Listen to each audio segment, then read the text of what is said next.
আসসালামু আলাইকুম বন্ধুরা। আজকে আমরা চলে এসেছি শায়াতপুর রেশম বাড়িতে। এখানে চারিদিকে আসলে অনেক সরিষা ফুল।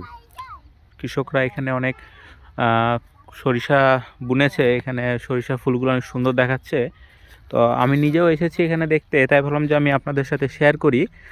জায়গাটাকে দেখতে খুব সুন্দর লাগছে। অনেক সরিষা ফুল ফুটেছে চারিদিকে, আর ধরেন যে বিস্তীর্ণ মাঠ, আর মাঠ শুধু হলুদ আর হলুদ।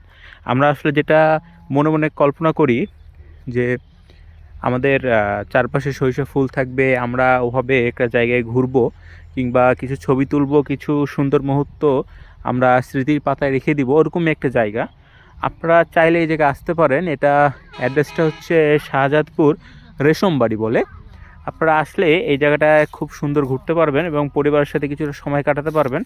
তবে বন্ধুরা, অবশ্যই মাথায় রাখবেন যে এই সরিষাটা একজন কৃষকের সরিষা ক্ষেতের ভিতরে দাঁড়িয়ে যে ছবি তোলা, এবং সেই সরিষার গাছগুলোকে নষ্ট করা যাবে না।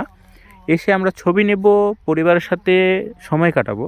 যেমন এখানে আমরা দেখতে পাচ্ছি একজন এসছেন, উনি আমার সাথে এসছেন, আমার কলিগ, আমার বাংলা স্যার, এবং উনি ওনার ছেলেকে নিয়ে এসছেন এবং তাদের খুশির মুহূর্তগুলো ওনারা স্মৃতির পাতায় রাখার জন্য ক্যাপচার করছেন এবং খুবই ভালো লাগছে। তো আপনাদের যদি দেখে খুব সুন্দর লাগে, আপনারা আসতে পারেন। ধন্যবাদ আমার সাথে থাকার জন্য।